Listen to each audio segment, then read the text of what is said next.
नमस्कार दर्शकवृन्द, तपाईँ सम्पूर्णलाई हाम्रो युट्युब च्यानलमा हार्दिक स्वागत छ। दर्शकवृन्द, आज मुटु फुटाउने म्याच नेपालले जित्न सफल भएको छ, त्यो पनि 1 रनले। कति हामीले मात्रै सधैँ 1 रनले र 1 विकेटले हार्ने, आज त हामीले पनि 1 विकेटले जित्न सफल भएका छौं। कंग्रेचुलेसन टिम नेपाल भनेर तल कमेन्ट बक्समा सबैजनाले कमेन्ट गरिदिनु होला दर्शक महानुभावहरु, र नेपाली टिमलाई हौसला बढाउनको लागि भिडियोलाई एक लाइक गरिदिनु होला। आजको यस जितको खुशियाली तपाईहरुले कहाँबाट हेरेर मनाउँदै हुनुहुन्छ, सेलिब्रेसन गर्दै हुनुहुन्छ, र आज नेपाली खेलाडीहरुको युए विरुद्धको प्रदर्शन कस्तो लाग्यो त्यो बारेमा पनि कमेन्ट गर्न नबिर्सिनु होला। र म्याचको प्रमुख टर्निङ पोइन्ट भनेको दिपेन्द्र सिंह एरी हुन्, र उनले जुन खतरनाक ब्याट्सम्यानलाई आउट गराए त्यसपछि नेपालको पल्टामा म्याच आएको थियो। यो विस्तृत रूपमा सबै भिडियोमा चर्चा गर्नेछौं। नेपाल क्रिकेट टिम सुपर 6 मा पहिलो जित निकाल्दै 4 अङ्क सहित पोइन्ट्स टेबलमा पनि फड्को मारेको छ। यो बारेमा पनि भिडियोमा चर्चा रहन्छ। अबको प्रोसेस के हुन्छ, विश्वकपको नजिक अब नेपाल क्रिकेट टिम पुग्न सफल भएको छ। हामी यस बारेमा पनि भिडियोमा चर्चा गर्नेछौं। भिडियोलाई अन्त्यसम्म हेरिदिनु होला। नेपाली क्रिकेट सम्बन्धी सम्पूर्ण अपडेटको लागि च्यानललाई सब्स्क्राइब गरिदिनु होला। आज त यस जितको खुशियालीमा सबैजनाले च्यानललाई सपोर्ट गर्नु होला र सब्स्क्राइब पनि गर्न नबिर्सिनु होला दर्शक महानुभाव। र सँगै तपाईहरु सबैले राम्रो कमेन्ट गर्नु होला ताकि तपाईहरुको कमेन्टलाई मैले मेरो च्यानल मार्फत पिन गर्न सकु। यो पनि मैले तपाईलाई भन्न चाहन्छु। दर्शक महानुभाव, आजको रोमाञ्चक खेलमा चाहिँ नेपाली खेलाडीहरूले क्या शानदार प्रदर्शन गर्न सफल भएका छन्। अन्ततः धेरै पटक नेपाल क्रिकेट टिम 1 रन 1 विकेटले हार्ने त्यो क्षण थियो। आज पनि त्यही स्थितिमा पुगेको थियो, र आज भने 1 रनले युए विरुद्ध जित निकाल्न सफल भयो, र त्यो सबै खुशीहरू नेपाली फ्यान्सहरूलाई ल्याइदिएका छन् नेपाली खेलाडीहरूले। यसको लागि धेरै धेरै धन्यवाद र कंग्रेचुलेसन नेपाली टिमलाई दिनुपर्छ। किन भन्दा आजको यो रोमाञ्चक खेल रहेको थियो, यो फाइनल सरह खेल रहेको थियो। कतै सुपर ओभरमा म्याच जान्छ कि कतै नेपालको पक्षमा म्याच आउँछ कि कतै युएको पक्षमा म्याच जान्छ कि भन्ने तर्फ पनि कुराहरू भइरहेको थियो। तर अन्त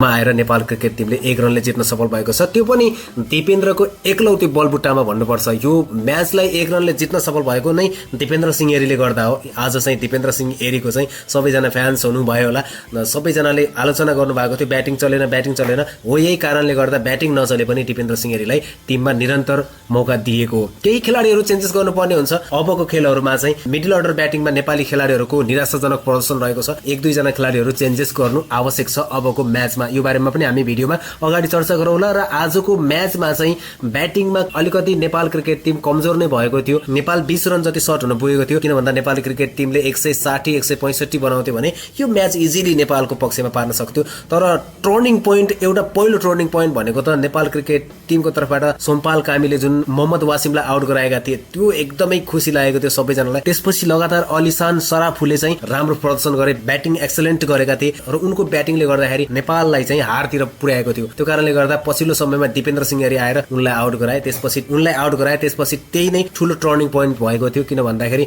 दिपेन्द्र सिंह एरीले अलिसान सराफुलाई आउट गरेपछि मात्रै नेपालतर्फ म्याच धकिलिन सफल भएको भन्दा फरक नपर्ला। त्यो भन्दा पहिला नै अलिसान सराफुलाई चाहिँ आउट गर्नुपर्ने थियो। किन भन्दा नन्दन यादवले अलरेडी फसाइसकेका थिए। रोहित कुमार पौडेल र दिपेन्द्र सिंह एरीले नै मिस्टेक गरेका थिए फिल्डिङमा। कन्फ्युजनको कारणले गर्दा खाली ठाउँमा बल खसेको थियो। उनी चाहिँ इजिली क्याच आउट हुन पुग्थे, र त्यहाँनिर चाहिँ फिल्डरको मिस्टेकले गर्दा चाहिँ उनी बचेका थिए। नत्र भने उनी सुरुवातमा नै आउट हुन्थे। त्यही मिस्टेकले गर्दाखेरि चाहिँ नेपाल हारको मुखतिर दौडिरहेको थियो, र पछि दिपेन्द्र सिंह एरीले नै कमब्याक गरेर नेपाललाई जिताउन सफल भएका छन्। यो एकदमै राम्रो पक्ष रहेको छ। दिपेन्द्र सिंह एरीको शानदार बोलिङसँगै नेपालले आइसिसी टी20 विश्वकप एसिया र इस्ट एसिया पेसिफिक छनौट अन्तर्गत सुपर 6 मा रोमाञ्चक जित निकाल्न सफल भएको छ। दर्शकवृन्द, आइतबार सम्पन्न सुपर 6 को पहिलो खेलमा संयुक्त अरब इमिरेट्स युए विरुद्ध नेपालले 1 रनको जित निकाल्न सफल भयो र सनसनी मचाएको छ। सबैतिर एकदमै सनसनीको संचार फैलिरहेको छ। नेपालले दिएको 141 रनको लक्ष्य पछ्याएको युएले निर्धारित 20 ओभरमा 9 विकेट गुमाउँदै 139 रन मात्रै बनाएको थियो। यो सँगै नेपाल विश्वकप नजिक पुग्न सफल भएको छ। समोसरणबाट 2 अङ्क ल्याएको नेपालले यहाँबाट 2 अङ्क प्राप्त गर्दै 4 अङ्क पुर्याउन सफल भएको छ। दर्शकवृन्द, ओमानको पनि नेपालको जस्तै समान 4 अङ्क रहेको छ, तर नेट रन रेटमा भने ओमान अगाडि छ र पहिलो नम्बरमा यति बेला आश्रित छ। दोस्रो नम्बरमा नेपाल रहेको छ। पोइन्ट्स टेबलको कुरा गर्ने हो भने युए को भन्ने दर्शक महानुभाव 2 अङ्क मात्रै रहेको छ, र तेस्रो नम्बरमा अहिले आश्रित रहेको छ। युएलाई अन्तिम ओभरमा 10 रन चाहिएको थियो, तर दिपेन्द्र सिंह एरीले 9 रन दिँदै 1 विकेट लिए र बाँकी 2 ब्याटर रन आउट भए।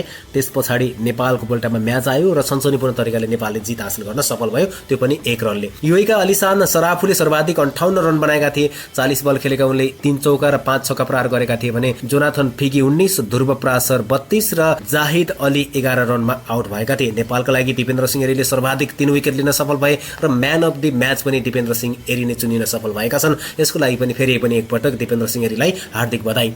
4 ओभर बोलिङ गरेका उनले 22 रन खर्चिएका थिए दर्शकवृन्द। सुम्पल कामी, गुलसन कुमार झा र सन्दीप लामिछानेको नाममा पनि एक विकेट रहन सफल भएको थियो। त्यसअघि टस जितेर पहिले ब्याटिङ थालेको नेपालले 6 विकेट गुमाउँदै 140 रन बनाएको थियो। नेपालका लागि ओपनर आसिफ शेखले सर्वाधिक 51 रन बनाए। 47 बल खेलेका उनले 4 चौका र 1 छक्का प्रहार गरेका थिए भने T20 आईमा उनको यो 9औं अर्धशतक समेत रहेको छ दर्शक महानुभावहरू। र आसिफ शेखको यो खेललाई लिएर चाहिँ धेरैजनाले आलोचना गरेका छन्, तर आसिफ शेख टिकेर नखेलेको हुन्थ्यो भने सायद नेपालले यति पनि रन बनाउन सक्दैन थियो। अन्त्यमा गुलसन कुमार झाले 14 रन बनाए, त्यसले गर्दाखेरि पनि केही मद्दत पुग्यो भने मिडल अर्डरमा नेपाल सुकिरहेको छ। अहिले पछिल्लो समयमा सधैँ फिनिसिङमा चुक्ने गर्थ्यो, ओपनिङमा चुक्ने गर्थ्यो भने अहिले मिडल अर्डरमा एकदमै खराब प्रदर्शन भइरहेको छ। मिडल अर्डरका ब्याट्सम्यानहरूले ध्यान दिइरहेका छैनन्, मिडल अर्डरका ब्याट्सम्यानहरूले राम्रो प्रदर्शन गर्न सफल भएका छैनन्। जापान विरुद्ध पनि त्यस्तै भएको थियो भने त्यही हाल फेरि युए विरुद्ध पनि नेपालको मिडल अर्डर ब्याट्सम्यानको भएको थियो। किन भन्दा 10 ओभरबाट 17-18 ओभरसम्म नै एउटा बााउन्ड्री पनि नआउनु नेपालको लागि दुःखद छ। त्यसकारणले गर्दा नेपाल सर्ट भएको थियो, अलिकति अट्याकिङ क्रिकेट खेल्नु पर्ने थियो T20मा र विकेटहरू पनि टन्नै बचिरहेको अवस्थामा चाहिँ नेपाली खेलाडीहरूले अट्याकिङ क्रिकेट खेल्न सकेनन्, T20 क्रिकेट खेल्न सकेनन् भन्ने आलोचना फ्यान्सहरूबाट रहेको छ। तर आज धेरै आलोचना हुन्थ्यो नेपाली मिडल अर्डर ब्याट्सम्यानहरूको। नेपाली ब्याटर कुशल मल्ल, सन्दीप जोरा, दिपेन्द्र सिंह एरी, रोहित कुमार पौडेल लगायतका ब्याटरहरूले चाहिँ सङ्घर्ष गरेका थिए। किन भन्दा आज 1 रनले जितेको छ र उनीहरूले आलोचनाको शिकार हुनबाट बचेका छन् भन्दा फरक नपर्ला। यो कुरालाई सुधार गर्नुपर्छ। जितले मात्रै यो कुरा ढाकिने होइन कि यो कुरा त देखिएको छ कि अघिल्लो म्याचहरूमा सुधार गर्नुपर्ने आवश्यकता देखिएको छ। कोच र कप्तानले खेलाडी परिवर्तनमा ध्यान दिनेछन्, यसलाई चाहिँ सुधार गरेर अगाडि लैजानेछन् भन्ने चाहिँ मलाई लाग्छ। र आजको खेलमा ओपनर कुशल भुर्तेलले 26 बलमा समान 2 चौका र छक्का सहित 28 रन बनाएका थिए। आसिफ शेख र कुशल भुर्तेल बीच पहिलो विकेटको लागि 56 रनको साझेदारी भएपछि पनि नेपालका मिडल अर्डर ब्याट्सम्यान चल्न नसक्दा नेपाल यो अवस्थामा पुगेको थियो। अर्थात् यो भनौँ 140 रनमा नै समेटिएको थियो। 20 ओभरमा 140 रन मात्रै बनाउन सकेको थियो। कप्तान रोहित कुमार पौडेलले 20 रन, गुलसन कुमार झाले 14 रन, कुशल मल्लले 10 रन बनाएर आउट हुँदा अन्यको भने ब्याट चल्नै सकेन। युएका मोहम्मद, रोहित, हैदर अली, हर्षित कौशिक, जुनेद सिद्दिकी, साहिद अली र ध्रुव प्रासारले समान एक विकेट लिन सफल भएका थिए दर्शक महानुभावहरू। नेपालले खेल जित्न सफल भयो 1 रनले, त्यो पनि दिपेन्द्र सिंह एरीले अलराउन्डर प्रदर्शन गर्न सफल भए फिल्डिङमा र बोलिङमा। ब्याटिङमा भने त्यति राम्रो उनले रन बनाउन सकेनन्, आज छिटै नै आउट भएका थिए। तर फिल्डिङ र बोलिङ भने शानदार रहेको थियो। उनले 1 रन आउट पनि गराएका थिए दर्शक महानुभावहरू र 3 विकेट लिन सफल भए भने मात्र 22 रन खर्चिएका थिए। त्यो कारणले गर्दा शानदार खेल प्रदर्शन गर्न सफल भए दिपेन्द्र सिंह एरीले र म्यान अफ द म्याच पनि उनी घोषित भएका छन्। अब विश्वकपको नजिक नेपाल क्रिकेट टिम पुगेको छ। अब एउटा खेल अथवा 2वटा खेल मात्रै जितेको खण्डमा पनि नेपाल क्रिकेट टिम इजिली विश्वकप 2026 मा छनौट हुन सक्नेछ। यो सबैभन्दा ठूलो खुसीको खबर यति बेला रहेको छ। किन भन्दा अब बलियो टिम युएलाई नेपालले हराइसकेको छ। ओमान त्यति बलियो छैन, तर पनि टक्कर दिन सक्नेछ ओमानले नेपाललाई। र अर्को म्याच भनेको कतारसँग रहेको छ भोलि। कतारसँग नेपाल क्रिकेट टिमले खेल्नेछ र कतारलाई पनि सहजै जित हासिल गर्न सक्नेछ भन्ने चाहिँ मलाई लाग्छ। भने अर्को खेल समूहसँग रहेको छ, खेल्नेछ र जित हासिल गर्न सक्नेछ। पहिलो जित आइसकेको छ, 2 अङ्क समूह चरणबाट आइसकेको थियो भनेपछि 4 अङ्क भइसकेको छ र 4 अङ्क भएसँगै अब नेपाल क्रिकेट टिमले 2 अङ्क अझै पनि थप्न सकेको खण्डमा 6 अङ्कको साथमा पनि विश्वकपमा क्वालिफाई गर्न सक्छ।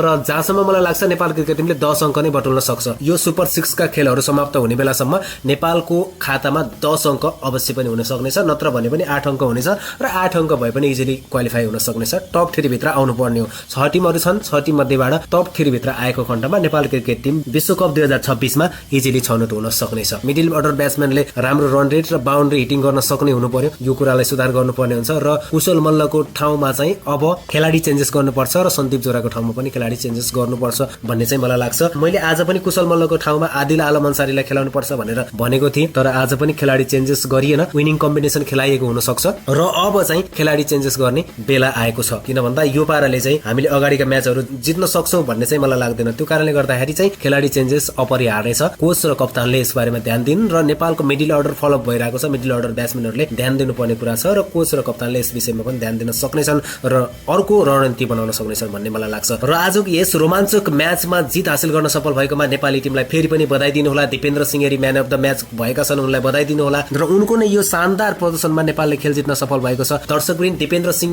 एरीको बारेमा तपाईँ के भन्न चाहनुहुन्छ तलको कमेन्ट बक्समा लेख्नु होला। च्यानललाई सब्स्क्राइब गर्नुभएको छैन भने सब्स्क्राइब